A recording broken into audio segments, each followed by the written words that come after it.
right.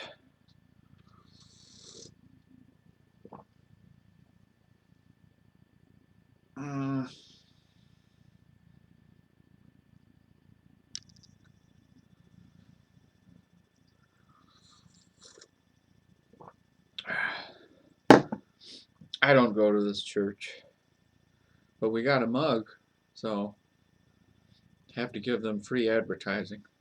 I think my uncle went to that church. I think I've been to that church once.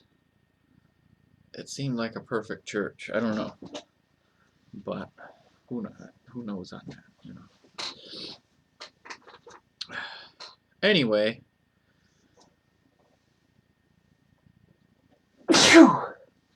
sorry. We are in chapter 24, talking about scary stuff. The tribulation, mostly tribulation stuff. I remember the lady that visited me several times, calling herself a prophet. She said we were already in the tribulation period. Or is it the Great Tribulation period? I don't know. I thought it was supposed to be a 7-year period, and then Christ would rule. Then we'd have a 1,000-year period. And then the end. It's like a 7,000-year time span. That's what I thought. I don't believe in this billions of years thing.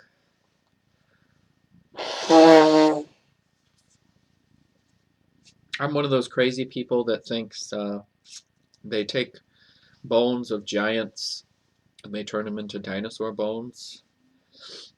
I don't believe in all this millions of years nonsense and evolution and Charles Xavier and all that stuff, you know. I don't buy it. I like the 7,000 years idea, and I think we're pretty close to the end. That's just me, though. But I believe the Bible, and I think we're approaching this time. So anyway, let's look at these notes. The first one's on verse 1 of chapter 24. And Jesus went out and departed from the temple, and his disciples came to him to show him the buildings of the temple. Now the temple is a key issue, right? Because it has everything to do with this prophecy here. That is something that people are looking for today. A lot of people think that the position of the Dome of the Rock there in Israel, which is a Islamic structure, is on top of the Temple Mount, where the Jewish temple was originally at. I've thought that, I mean, how quickly could you rebuild the Jewish temple? Could it be done in weeks, days? Is it going to take 20 years with modern technology and resources? Do you think we need? That's another way to look at it. A lot of people are looking at the tribulation that we're nowhere near it, because of that Dome of the Rock issue. Once that Dome of the Rock is removed, then they can build it. But what if that position is wrong? What if the Temple Mount is further toward the Gihon Springs, in which case they have every right to rebuild there? But if they rebuild it, how is that going to freak everybody out? Because everybody's tied to this prophecy. Or are they creating a false prophecy? Or is the Temple Mount underneath everything that you see there right now? And they could just rebuild it underground anyway, secretly. And as far as resources and money, there's no question they have those. But is it a fulfilling of prophecy if it's done by a bunch of frauds? That's what a lot of people think today. I don't know. I just see the apostasy and the evil all around me. I work in retail, so I get to observe human behavior constantly. And I just feel that, I mean, there is a remnant here and there, and there's some hope with different people. But the amount of rotten behavior you deal with, it makes you think that we're close. That's just me observing that. But I don't know. No man knoweth the day or the hour. And I'm not that smart or anything. I just see and I feel and I think. And that's what I think. I think we're close. So, could be wrong. But anyway, the temple's a big issue. Once the temple gets rebuilt, that's the start of. Is it the start of the Jewish clock resuming? Once they reset the sacrifice system? It could be. It could be the start of a different dispensation. Do you have to blow everything up first? The end of a dispensation ends with apostasy. Are we at the end of this dispensation and now we're moving to a faith plus works system in a tribulation period? That's the question.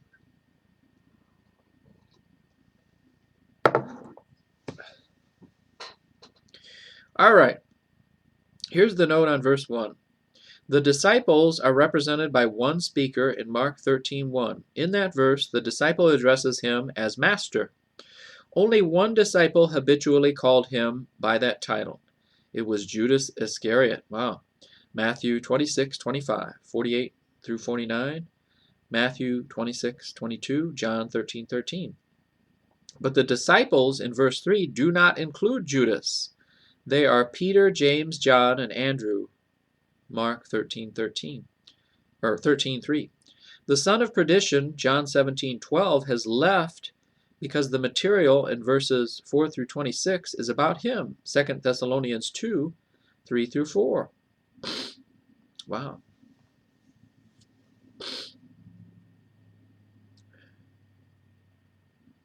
Okay.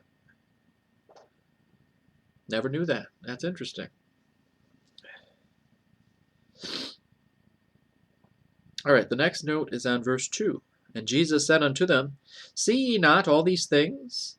Verily I say unto you, there shall not be left here one stone upon another that shall not be thrown down. And so at this time, right, this is the temple rebuilt from Nehemiah and Ezra, going all the way back then. And here it is. That's the temple they're looking at there.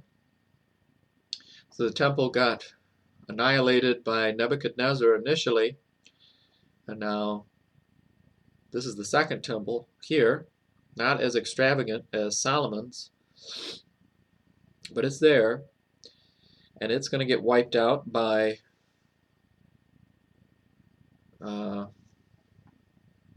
Constantine in AD 70, I think. So the temple gets wiped out again, and now the Jewish people in AD 70, they were without a temple for all this time.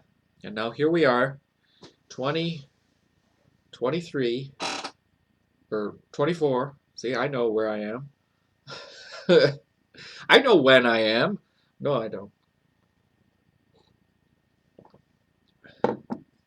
And now a lot of people are, I mean, they've been talking about a temple being rebuilt for a while now. I think they got everything ready to go. Somebody said that to me a long time ago. I think it was Kent Hovind that said that he spoke to somebody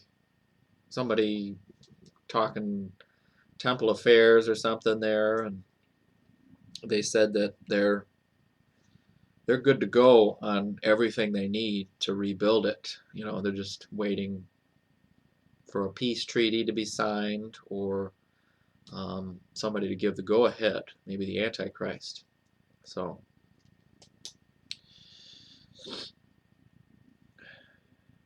okay.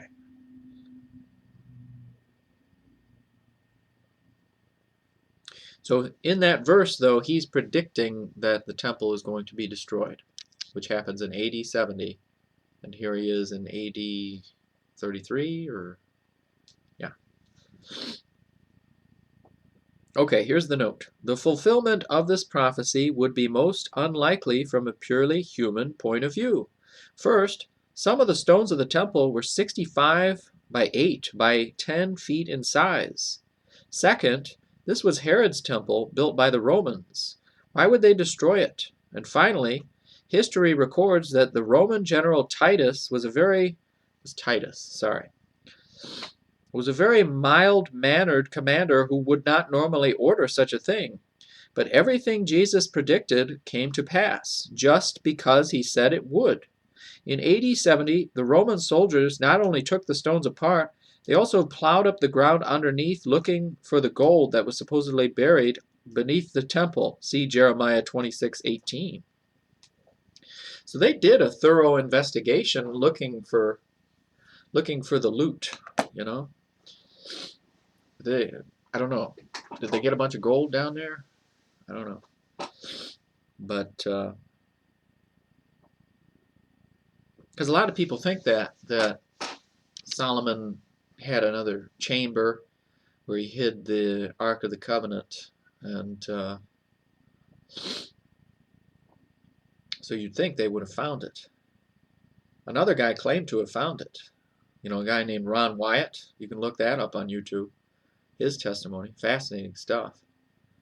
He claims that he found the Ark of the Covenant and the Noah's Ark too. He said that a lot of interesting stuff about blood, that it fulfilled prophecy, that it was right underneath where he was crucified. So because the pole thing that stuck the cross into the ground, it was sharp enough to pierce into a hidden chamber where the ark was hid. And so the blood came down onto the mercy seat, fulfilling that prophecy. And he claimed to have met 3 angels that were protecting the ark, and they were meant to meet Ron Wyatt.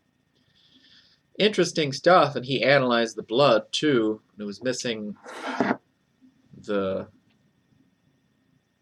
father's chromosome. It was just the mother's chromosome, or whatever, chromosomes, I don't know. You know what I mean?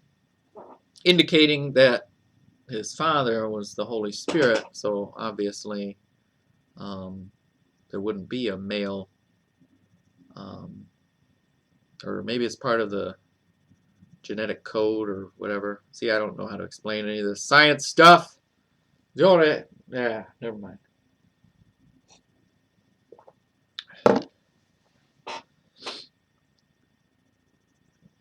So they were looking for gold. That's why they really tilled that up.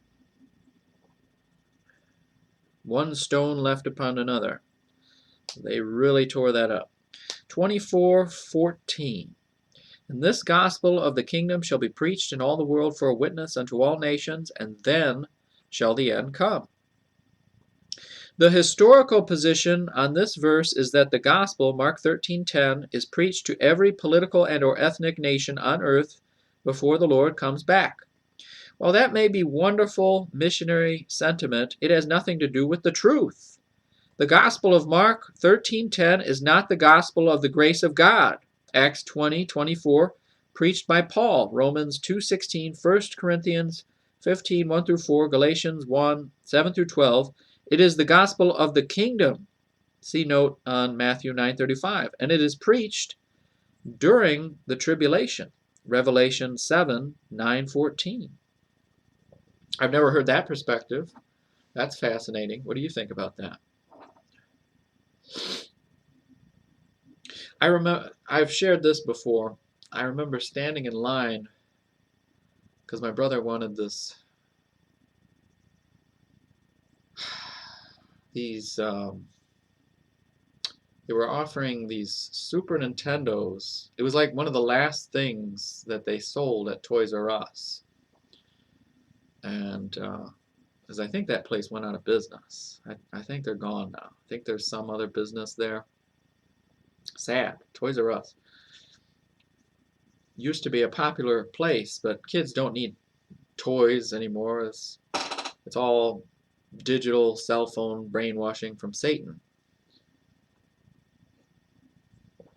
Anyway, we were standing in line at Toys R Us and we met a missionary evangelist. He was right near us, and I think I was wearing that hat. And he saw my hat and he liked it and started talking to us and telling us about that verse, that's the reason why the end hasn't come. But he believed we were at the end. But he made the point, a lot of people make the point about Coca-Cola. J. Vernon McGee's made the same point, that Coca-Cola has reached every spot on the planet. You can get Coca-Cola. But evangelists haven't reached every place on the planet, and that's why the end hasn't come. But I don't buy that. I think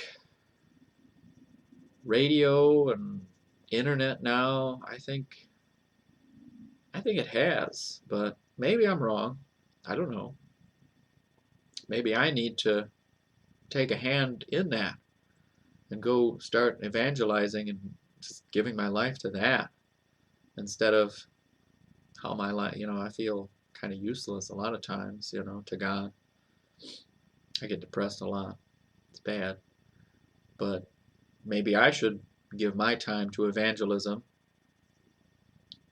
Somebody was telling me a group they're leaving for 2 years on a missionary trip. Give 2 years of your life to that, come back after 2 years, how different everything would be, But that evangelist said that that's why the end hasn't come. But here's Ruckman saying that it is preached during the tribulation. So every person that's talked about this, he's saying is incorrect. So I don't know. What do you think? What do you think about that? That's fascinating.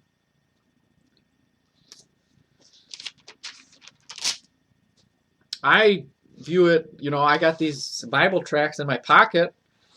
I'm planning on maybe on my way walking over there, I can hand these out to people and they'll beat me up or whatever,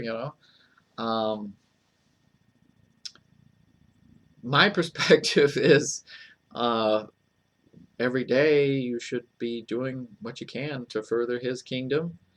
I have that Bible out at work, and I'm keeping busy full time at work, and I'm working as hard as I can, and I'm trying to love others, and I'm praying for others, and praising God, and trying to stay positive, I think there's just a spirit of depression in this city, and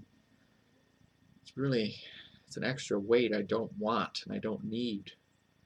I only want his burden. His burden is light, not the burden of,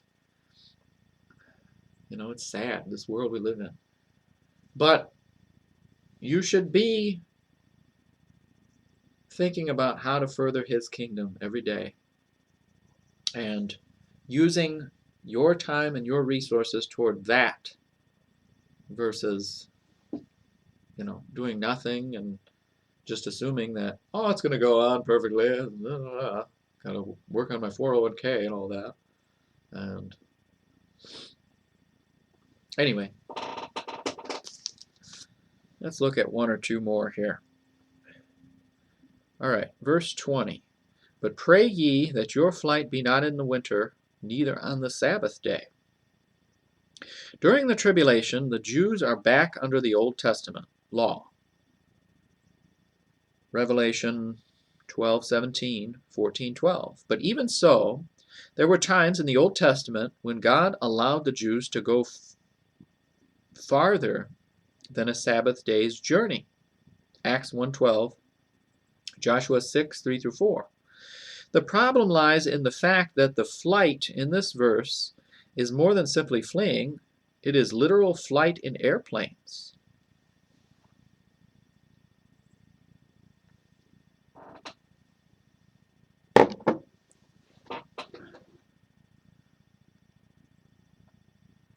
Literal flight in airplanes. See Revelation 12:14. All airlines are grounded in the nation of Israel on the Sabbath. CBS radio broadcast over WNVY in Pensacola, Florida, August 10th, 1962. So no one's flight could take place on that day.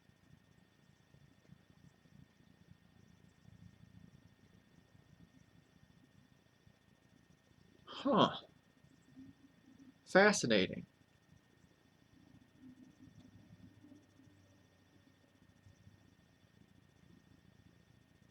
So what is he saying there? What is he making a point about there?